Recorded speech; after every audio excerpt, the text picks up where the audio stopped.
Hello students in last lecture हमने आपको संधारित्रों के संयोजन के बारे में बताया था और संधारित्रों के संयोजन में श्रेणी क्रम संयोजन का डिस्कशन कर दिया था। आज हम डिस्कशन करेंगे संधारित्रों का समांतर क्रम संयोजन। ठीक है स्टूडेंट, तो चलिए सीधे टॉपिक पे आते हैं। आज डिस्कशन जिस पे हमें करना है क्या है, संधारित्रों का समांतर क्रम संयोजन। ठीक है, चलिए डिस्कस करते हैं। देखिए स्टूडेंट, संधारित्रों के समांतर क्रम संयोजन में क्या होता है।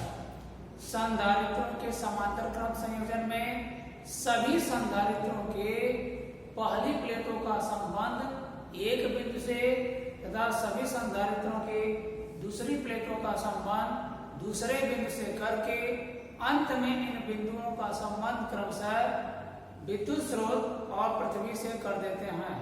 संधारित्रों के इस प्रकार के संयोजन को संधारित्रों का समांतर क्रम संयोजन कहते हैं। क्लियर है स्टूडेंट? चलिए डायग्राम से भी बता देते हैं। मान लीजिए हम कई संधारित्रों की जगह तीन ही संधारित्र ले रहे हैं। मान लीजिए तीन संधारित्र जिनकी धारिताएं C1 है और C2 है और C3 है, इनको हमें समांतर क्रम में जोड़ना है। ठीक है, देखिए ये पहला संधारित्र हो गया, दूसरा हो गया, तीसरा हो गया। अब हमने क्या बताया, संधारित्रों के समांतर क्रम संयोजन में सभी संधारित्रों की पहली प्लेटों का संबंध एक बिंदु से कर दिया जाए। सभी संधारित्रों के पहली प्लेटों का संबंध एक बिंदु से, ठीक है, बिंदु ए मान लीजिए, तथा सभी संधारित्रों की दूसरी प्लेटों का संबंध दूसरे बिंदु से कर देते हैं, दूसरे बिंदु से कर देते हैं। और क्या, ये बिंदु बी मान लीजिए। अंत में इन बिंदुओं का संबंध क्रमशः विद्युत स्रोत और पृथ्वी से कर देते हैं। यहां से इस बिंदु का संबंध पृथ्वी से कर दिया जाएगा। ठीक है, संधारित्रों का यह संयोजन समांतर क्रम संयोजन कहलाता है। क्या बताया हमने, ध्यान दो, कुछ नहीं रटना रहता है इसमें। देखिए हमने यही बताया कि संधारित्रों के समांतर क्रम संयोजन में सभी संधारित्रों के पहली प्लेटों का संबंध एक बिंदु से तथा सभी संधारित्रों के दूसरी प्लेटों का संबंध दूसरे बिंदु से कर देते हैं। अंत में देखिए पहला बिंदु है, दूसरा बिंदु, अंत में इन बिंदुओं का संबंध क्रमशः विद्युत स्रोत और पृथ्वी से कर देते हैं। संधारित्रों के इस प्रकार के संयोजन को संधारित्रों का समांतर क्रम संयोजन कहते हैं। स्टूडेंट, अब देखिए स्टूडेंट, अगर विद्युत स्रोत की सहायता से प्लस क्यू आवेश दिया जाएगा, या प्लस क्यू आवेश क्या होगा, तीन भागों में बढ़ जाएगा, यहाँ पर डिवाइड हो जाएगा। मान लें कि इससे Q1 जा रहा है, इससे Q2 जा रहा है, इससे Q3 जा रहा है। आप जानते हैं जब संधारित्रों को आवेशित किया जाता है तो क्या होता है, आवेश धारिता के अनुपात में बढ़ जाता है। ठीक है ना, हमने बताया था आवेशों के पुनर्वितरण वाले कॉन्सेप्ट में। तो देखिए इसमें जो काम किया गया अभी तक वो मान है कि माना तीन संधारित्र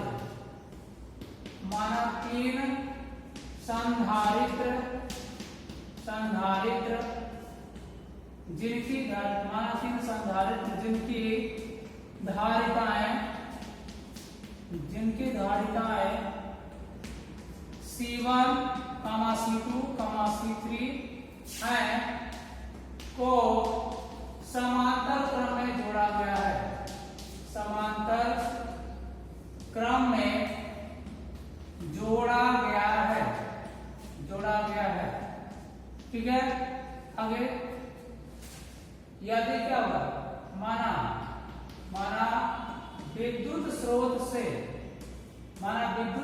की सहायता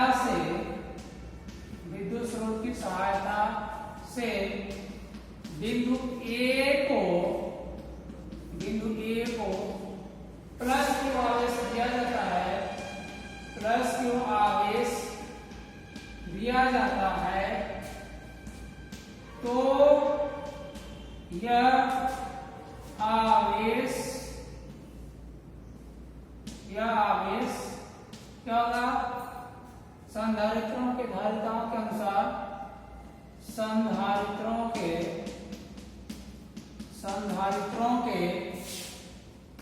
धारिताओं के अनुसार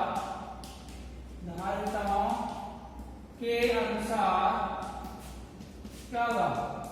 Q1, Q2, Q3 के रूप में क्या होता है? रूप में विभाजित हो जाता है, इसलिए क्या हो जाएगा स्टूडेंट? Q का value Q1 plus Q2 plus Q3, इसको इक्वेशन फर्स्ट मान लें, ठीक है ना स्टूडेंट?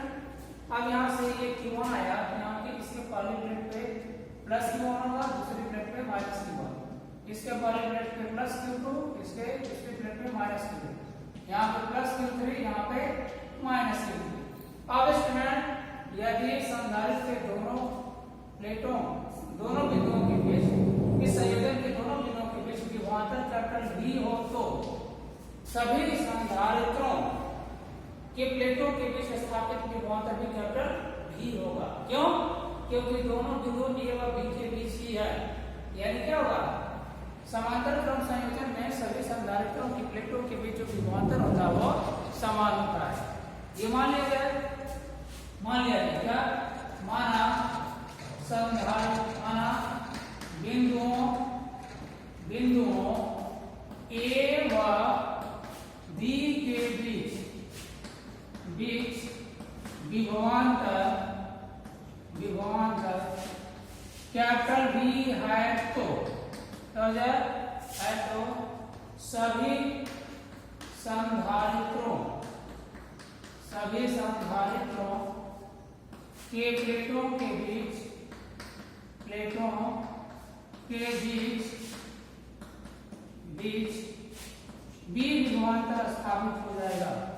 B विभवांतर स्थापित हो जाएगा, या स्थापित हो जाता है। इसलिए क्या स्टूडेंट, अब हम Q1, Q2 और Q3 का वैल्यू निकाले, क्या हो जाएगा? हमें मिल जाएगा Q1 C1, इसकी भी प्लेट के बीच विभवांतर भी है, इसकी भी प्लेट के बीच विभवांतर भी, और इसकी भी प्लेट के बीच विभवांतर भी, लेकिन आवेश तो अलग अलग है ना, किसी पे Q1 है, किसी पे Q2, किसी पे Q3, तो Q1, Q2, Q3 का वैल्यू निकालेंगे, C1 भी मिलेगा, Q2 का वैल्यू निकालेंगे, C2 भी मिलेगा, और Q3 की वैल्यू जब निकालेंगे यहाँ से क्या मिल जाएगा? C3B, इसको इक्वेशन 2 मान लीजिए। अब क्या करेंगे? समीकरण 1 का प्रयोग समीकरण 2 में करिए, समीकरण 2 का प्रयोग समीकरण 1 में करिए, समीकरण 2 का प्रयोग समीकरण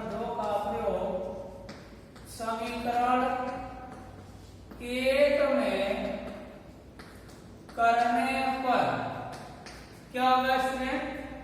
Q is equal to Q1 की जगह क्या रखेंगे? C1 भी, Q2 की जगह C2 भी, और Q3 की जगह C3 भी, ठीक है? B यहाँ से कॉमन हो जाएगा सब में से, यहाँ मिल जाएगा C1 plus C2 plus C3, ये Q का वैल्यू, इसको इक्वेशन हम 3 मान लेंगे, ठीक है ना? ये इक्वेशन 3 बन गया। अब क्या करेंगे? अब यदि तीनों संधारित्रों के स्थान पर, जिन तीनों के स्थान पर एक ऐसा संधारित्र मान लें जिसकी पहली प्लेट को Q आवेश दे, तो प्लेटों के बीच B विभवांतर स्थापित हो जाता है, तो क्या होगा? वहां से Q इक्वल टू C लिखेंगे। वही चीज माना जाए, यदि तीनों संधारित्रों के स्थान पर एक सी धारिता वाला एक सी धारिता वाला ऐसा एक सी धारिता वाले ऐसे संधारित्र एक ऐसे संधारित्र की कल्पना की जाए जिसकी पहली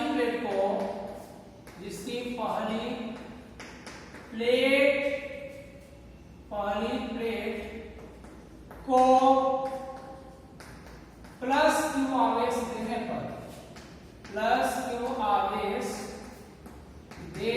पर उसकी प्लेटों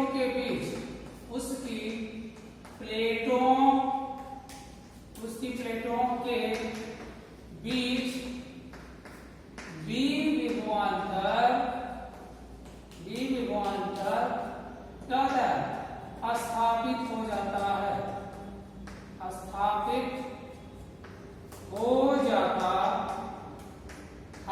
तो क्या हो जाएगा student Q is equal to, इसको हम यहाँ से निकाल दे रहे हैं, ये अंडरस्टूड हो गया ना कि इनके बीच पोटेंशियल डिफरेंस क्या है V है यहाँ से, ठीक है ना। ये हो गया V विभवांतर स्थापित हो जाता है तो क्या लिखेंगे Q is equal to C, इसको इक्वेशन 4 मानेंगे, यहाँ इक्वेशन 3 है और इक्वेशन 4। अब क्या करेंगे समीकरण 3 तथा 4 से क्या मिल जाएगा, ये Q इक्वल टू C यहाँ करा तो Q की जगह क्या मिल जाएगा CV is equal to V into C1 plus C2 plus C3, V से भी cancel, C is equal to आ गया C1 plus C2 plus C3, ये हो गया।